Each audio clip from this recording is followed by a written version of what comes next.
Alger, une rue du quartier d'Hydra. La caméra est cachée. Cette femme va se métamorphoser et cette transformation un peu honteuse symbolise le premier problème de la femme algérienne. Son entrée dans une société qui se veut moderne et même révolutionnaire.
Nous sommes maintenant chez Yasmina. Cette ancienne militante est l'épouse du commandant Asdin, l'ancien chef FLN de la zone autonome d'Alger pendant la guerre. Yasmina tient maintenant un magasin de haute couture dans l'ancienne rue Michelet.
Les femmes voilées, il en vient souvent? Oui, bien sûr. Comment ça se fait qu'elles portent le voile et qu'elles viennent s'habiller chez vous? Vous savez, elles portent le voile, certaines c'est une coutume, d'autres, je crois que leur famille, enfin leur milieu familial, leur époux ne leur permettent pas de se dévoiler, mais ils leur permettent de s'habiller quand même. Mais alors, ça sert à rien de s'habiller d'une façon très chic, de cacher ça sous un voile, à quoi ça sert? Oui, pour moi ça sert à rien, enfin je suis contre, mais comment voulez-vous leur expliquer ça? Finalement, elles s'habillent uniquement pour la maison. Alors. Non, elles s'habillent parce qu'elles sortent entre femmes énormément, elles vont dans des soirées organisées entre femmes, à des mariages. Il y a des soirées organisées entre femmes Oui, uniquement? oui, Ça se passe uniquement. comment? Eh ben, on invite, enfin ils s'invitent, ils invitent la famille, les amis, puis ils dansent la danse orientale. Il n'y a pas d'hommes dans ces réunions? Non, pas du tout. Et vous amusez quand même? Énormément. Peut-être parce qu'il n'y a pas d'hommes? Non, enfin, ils s'amusent parce que c'est comme ça. C'est toujours passé comme ça.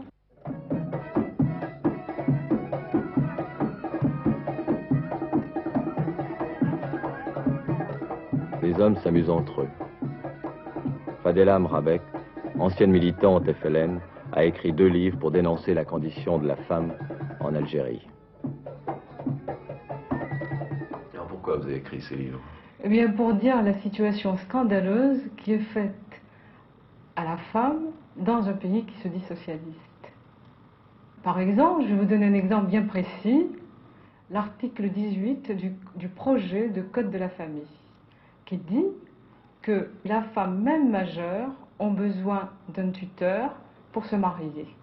C'est-à-dire qu'une femme algérienne ne peut pas se marier de sa propre volonté. Oui, c'est cela, c'est-à-dire qu'elle n'est jamais majeure, elle est toujours mineure. Elle est d'abord sous la domination du père ou bien du frère, et puis ensuite, le père ou le frère la confie ou bien la lègue à son mari. Il y a quand même eu pas mal de militantes FLN, qui ont fait les maquis. Oui, bien sûr, mais au fond, dans les maquis, les femmes algériennes ont été de simples exécutantes. Elles ont été utilisées, et puis une fois la guerre terminée, on leur a dit c'est très bien, vous avez fait votre devoir, maintenant la petite récréation est terminée, vous allez reprendre votre place traditionnelle. Et beaucoup de militantes se sont même voilées après s'être mariées à celui qui a été choisi par leur famille. D'ailleurs, beaucoup de militantes se sont mariées dans les maquis et mariées avec des cousins et mariées d'une façon tout à fait traditionnelle dans les maquis. Beaucoup de jeunes filles maintenant n'acceptent pas le mariage traditionnel. Mais quand on les force, pour l'instant, elles n'ont qu'une alternative, le suicide ou bien alors la rue. Parce qu'il n'y a pas de foyer pour les accueillir lorsqu'elles entrent en conflit avec leurs parents. Et beaucoup de jeunes filles, en effet, se suicident. Il y a 2 ans, il y avait un suicide tous les 2 jours. Et de suicides enregistrés, sans compter celles qui meurent avant d'être transportées à l'hôpital. Et les familles, évidemment, cachent le suicide parce qu'elles considèrent ça comme un déshonneur. Alors qui sont les responsables de cette situation?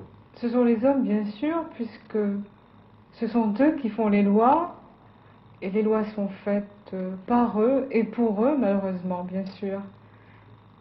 Et Enfin, je suppose ils ont tellement de privilèges, ce sont des demi-dieux. Alors évidemment, ils n'ont aucune envie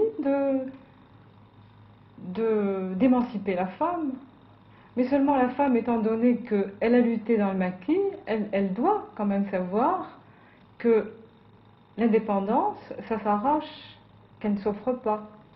Enfin, je suppose qu'il y a quand même 2 sortes d'hommes en Algérie. Eh bien, vous savez, les plus progressistes, même les marxistes, quand il s'agit de la femme, sont réactionnaires. Par exemple, j'ai des amis marxistes, eh bien, qui n'aiment pas que leur femme fume quand ils ont des amis à la maison. Évidemment, elle peut fumer quand elle est toute seule, mais pas devant les hommes. Par exemple, qui n'aiment pas que la femme rie devant les hommes, qu'elle dise ce qu'elle pense devant leurs copains. Et par exemple, quand ils vont dans un café, eh bien, ils ne sont pas accompagnés par leur femme. Et il me semble que si, dès la maternelle, on mettait des garçons et des filles côte à côte, eh bien, le garçon finirait par voir dans la fille un être humain, d'abord. Plutôt qu'un terrain de chasse. Une proie, oui, c'est cela. Et donc, nous avons eu des classes mixtes qui ont très bien marché, nous avons eu de très beaux résultats. Et nous avons été stupéfaits de voir que la mixité a été supprimée à la rentrée. Et j'avais protesté auprès des parents des élèves, lors d'ailleurs d'une réception qu'ils avaient offerte aux professeurs. Et un professeur s'est levé pour me dire « Madame, je ne suis pas du tout d'accord avec vous. Je trouve que nos enfants ne sont pas prêts pour la mixité. Et j'ai vu des choses. » Et finalement, ce qu'il a vu, c'est une fille fumant avec un garçon devant le lycée. Et ça a été un argument décisif pour supprimer la mixité. Ça va? Ça va, et vous? Tu vas bien? Ça va. Qu'est-ce que vous voulez? Vous avez un très beau tailleur là. C'est pour les fêtes? Oui, oui. C'est ça. J'aurai celui-ci. Style Chanel. Vous voulez essayer quelque chose? Oui. Je vais par là.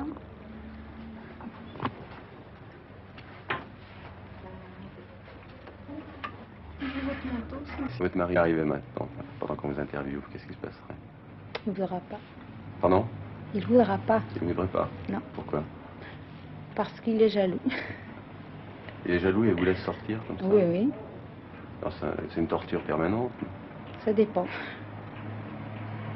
Qu'est-ce que vous pensez, les hommes? D'ici? Oui. Ce sont les rois à Alger. Qu'est-ce qu'il fait, votre mari? Qu'est-ce qu'il fait? Oui. Il est lieutenant dans la laine. C'est un maquisard? Mhm. Et vous, qu'est-ce que vous faites? Qu'est-ce que je fais? Je suis coiffeuse. Vous êtes vraiment coiffeuse ou Non, vous non. J'ai un salon de coiffure. C'est-à-dire vous avez acheté un fonds de commerce? Mhm. Il fait ça en C'est une attribution. Une attribution? Oui. Parce que votre mari était maquisard. Oui, oui.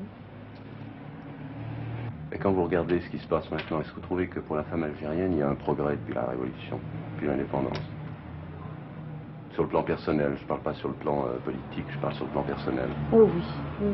Est-ce que vous trouvez qu'elles sont plus libres, qu'elles sont plus... que leur sort s'est amélioré, que leurs maris sont moins durs avec, que les pères sont plus compréhensifs envers les filles? Elles se sont améliorées, oui, mais... Comment dire? Les hommes ne changent pas. Mais leur mari, je sais pas, ne change pas. Alors comment ça se fait, ça, que les hommes ne changent pas? Eh ben, je ne sais pas. Par exemple, vous n'avez pas réussi à changer votre mari? Non, je n'ai pas réussi, on a tout le temps des querelles. Mais des querelles, pourquoi? Sur quoi?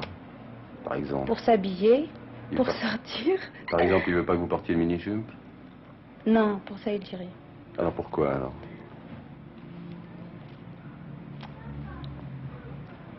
Peut-être bien pour la mini-jupe aussi, oui. Un peu. Et pourquoi encore? Eh ben, Quels sont l'objet de vos querelles? ben, quand on sort, je sais pas, il faut pas qu'on regarde des hommes. Il faut pas qu'on danse avec quelqu'un d'autre. Ouais, quand vous sortez, vous allez danser, vous n'avez pas le droit de danser avec quelqu'un d'autre. Avec des amis, oui. Avec des amis à lui. Vous avez l'impression que vous pourriez être plus heureux si votre mari était autrement, par exemple. Oui. Comment vous voudriez qu'il soit, votre mari?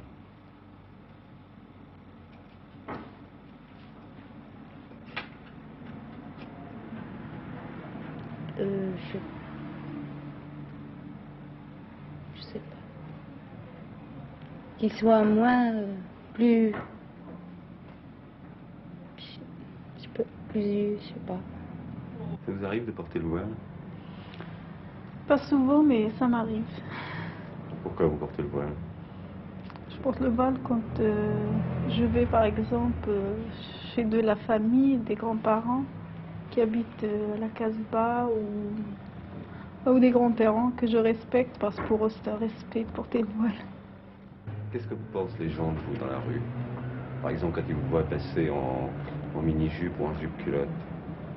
Voilà, il y a beaucoup de gens qui me connaissent et qui disent elle est dans la couture, enfin ils pensent pas de mal.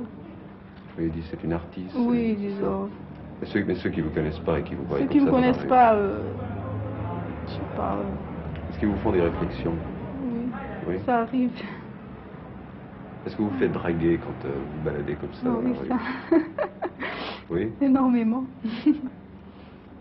D'abord, on n'est pas tellement en mini-jupe, enfin, on est un peu, bon, c'est des jupes un peu courtes, mais c'est pas la mini-jupe.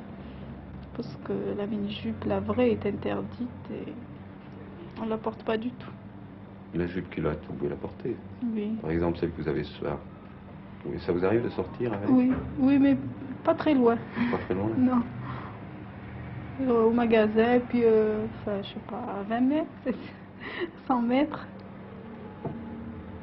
Si vous alliez en mini-jupe dans la Casbah, qu'est-ce qui se passerait? Je pourrais pas. Je serais injuriée. À ce point-là? Ah oui. Qu'est-ce que Oui, vous pensez? c'est un autre monde, la Casbah, et c'est pas loin, mais enfin, c'est tout un autre monde.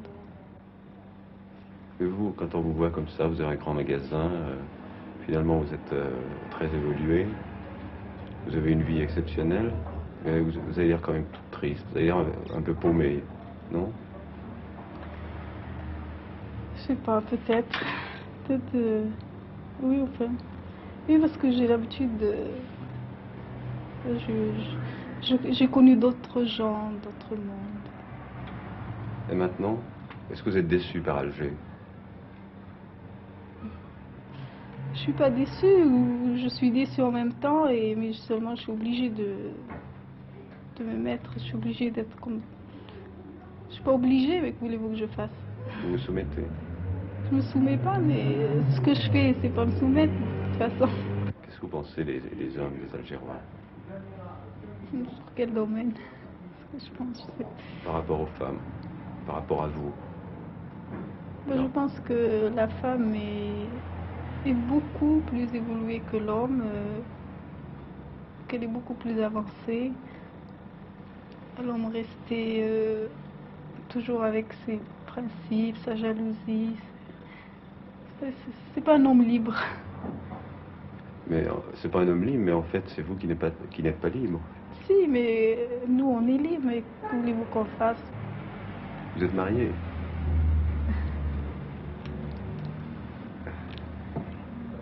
C'est un problème que vous voulez pas aborder? Oui. Pourquoi? Parce que Est-ce que vous êtes heureuse en ménage? je peux pas vous répondre.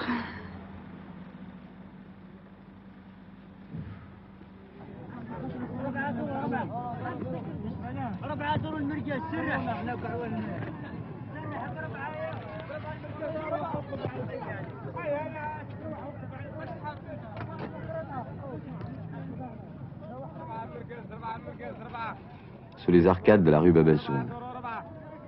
Il est 7 heures du soir. Dans ce grouillement, pas une femme. À la tombée de la nuit, Alger est devenue une ville d'hommes.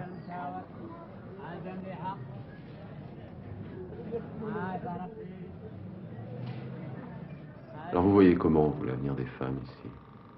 Est-ce que vous croyez qu'elles vont s'en sortir? Vous croyez que les hommes ne sont pas si forts ici que finalement ils vont réussir encore pas mal de temps à tenir les femmes sous leur coupe? Eh bien, il me semble que seule une société révolutionnaire, seul un régime révolutionnaire peut émanciper la femme. Et encore, ce n'est pas une condition suffisante. Enfin, l'Algérie se flatte d'être un pays en voie de socialisme, quand même. Elle est en voie de socialisme, oui, mais on n'y est pas encore. Alors pour les militantes révolutionnaires, elles n'essayent pas de se défendre. Eh bien, pour l'instant, vous savez, notre association féminine, l'UNFA, eh bien, est dirigée par des femmes qui sont plutôt issues de milieux bourgeois et qui n'ont pas été élues par la base. Il n'y a pas eu d'élection. Une véritable union des femmes doit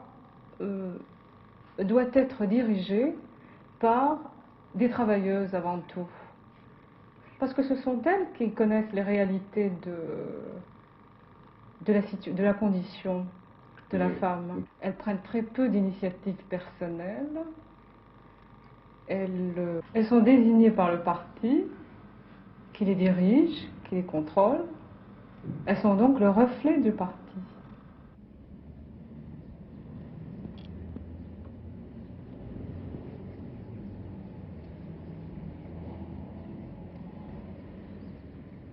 Ces bourgeoises dont parlait tout à l'heure Fadela, les voici.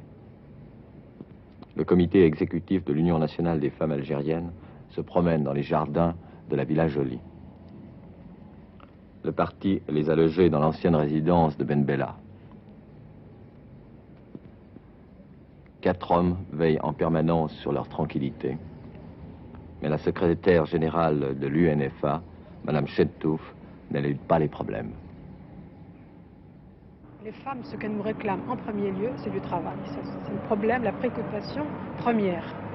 Or là, nous avons une situation qui est très complexe, une réalité qui est difficile, c'est que nous avons presque 1 million de chômeurs, enfin 700 000 environ de chômeurs hommes, et dans le cadre du projet de planification, d'industrialisation et de création d'emplois nouveaux prévus par le plan,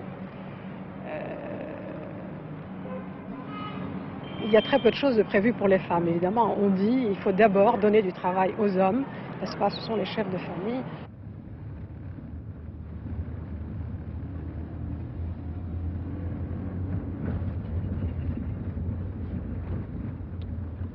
square La Ferrière.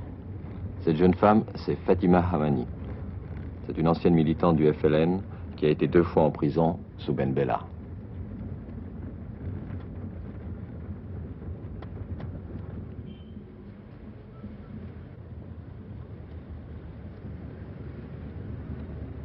L'indépendance, qu'est-ce qu'elle vous a apporté sur le plan personnel? Sur le plan personnel, rien du tout. Avant l'indépendance et après l'indépendance, c'est à peu près la même chose. Pour les femmes, pour vous-même? Pour les femmes, pour moi, c'est absolument pareil.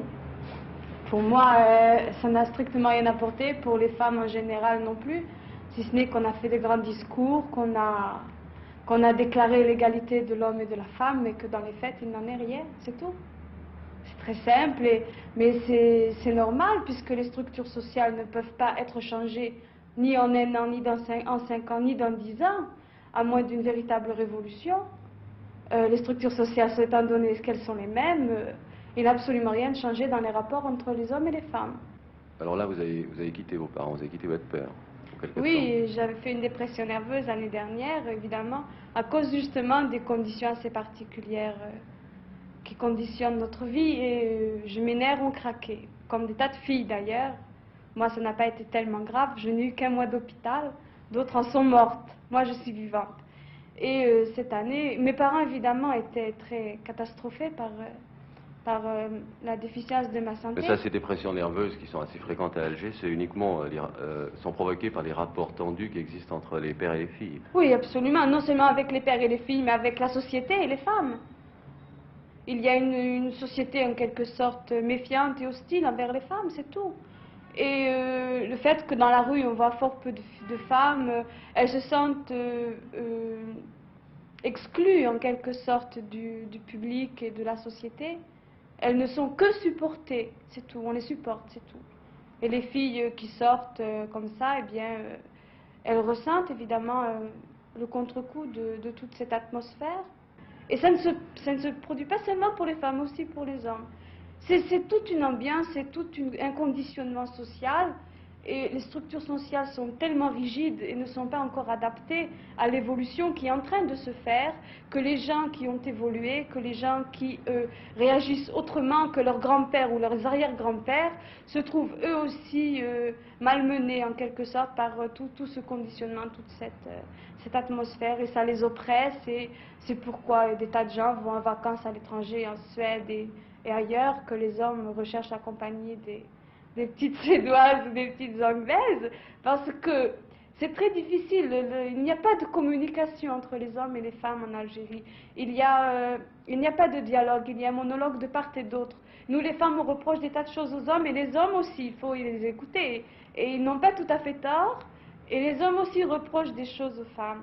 Ils leur reprochent d'être bêcheuses, d'être bêches, de ne pas se laisser aborder facilement.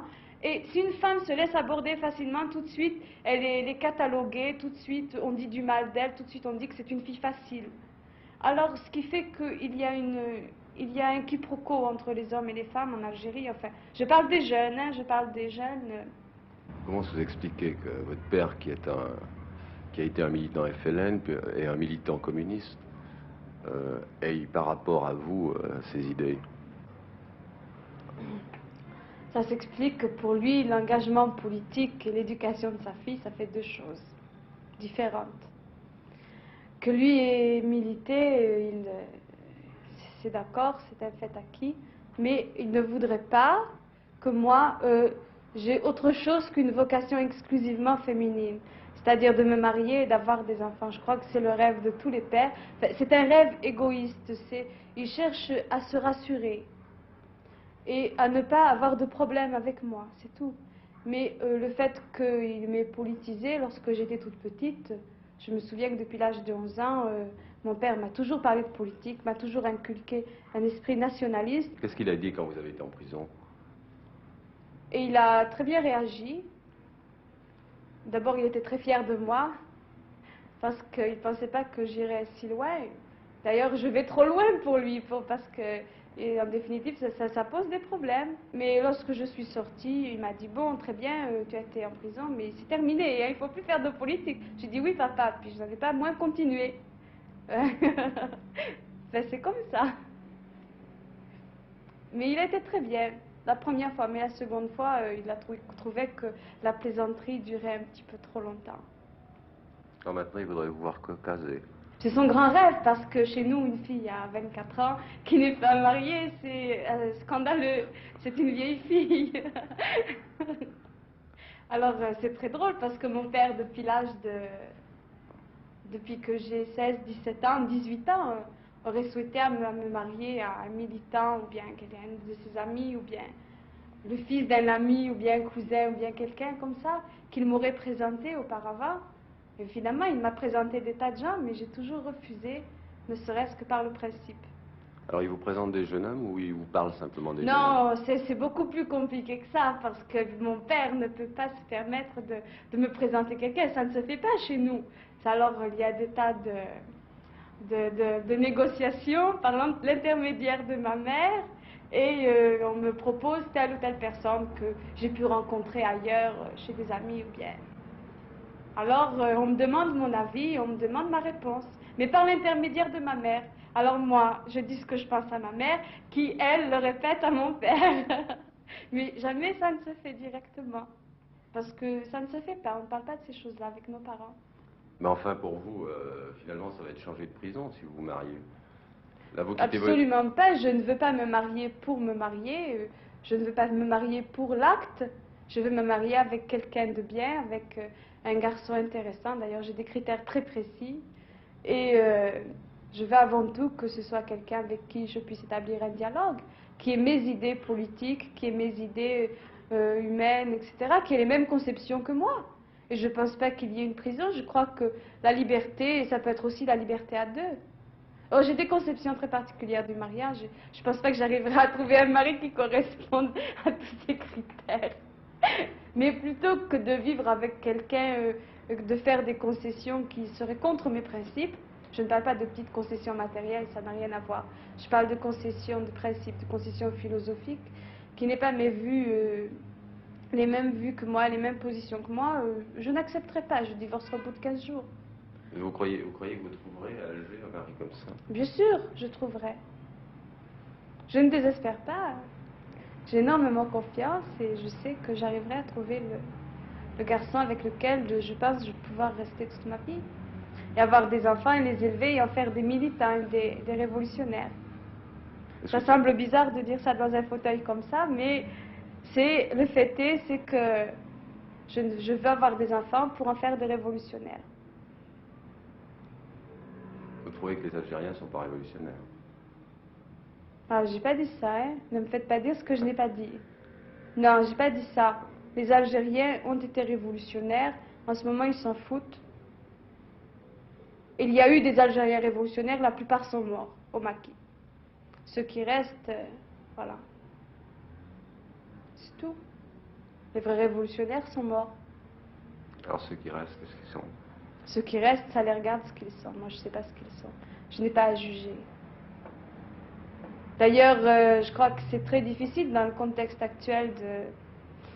On peut faire des réalisations, mais je crois que tant qu'on ne pratiquera pas une politique économique comme l'a faite la Chine, une politique d'investissement humain, je pense qu'aucun pays n'est révolutionnaire en dehors de Cuba et de la Chine.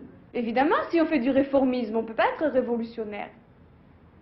Il y a des banques étrangères, il y a des tas de trucs. On peut pas être un pays révolutionnaire lorsqu'on accepte des entreprises étrangères. Pour être révolutionnaire, il faut d'abord vivre en autarcie.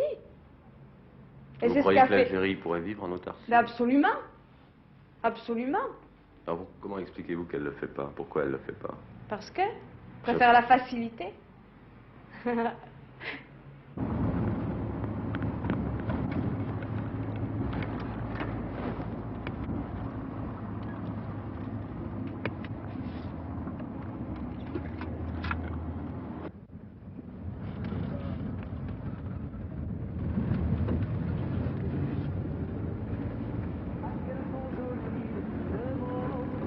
On écoute beaucoup Enrico Macias ici? Oui. Beaucoup demandé. Il y a beaucoup demandé? Pourquoi? Il chante très bien, il a une belle voix. C'est d'Algérie, de Constantine.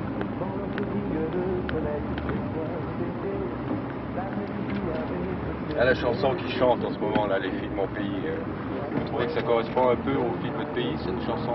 Ah oui, Oui. On n'en voit pas beaucoup des filles dans votre pays, quand même, dans la rue. Ah non, c'est-à-dire Algérie, oui, autour. Mais les environs, la plupart, ils sont à la maison, ils sortent pas. Bon, ils ne sortent pas? Non. C'est embêtant, ça, pour un garçon, les filles ne sortent pas. Chacun sa coutume. Comment vous vous Chacun débrouillez? sa coutume. C'est-à-dire, comment, pour se fiancer, Oui, eh ben, c'est entre intermédiaires, entre les parents. comment c'est comme Ah ça? ouais, c'est comme ça. Qu'elles sont jolies les filles de mon pays. Laï, laï, laï, laï, laï, laï, laï, laï. Oui, qu'elles sont jolies les filles de mon pays. Laï, laï, laï, laï, laï.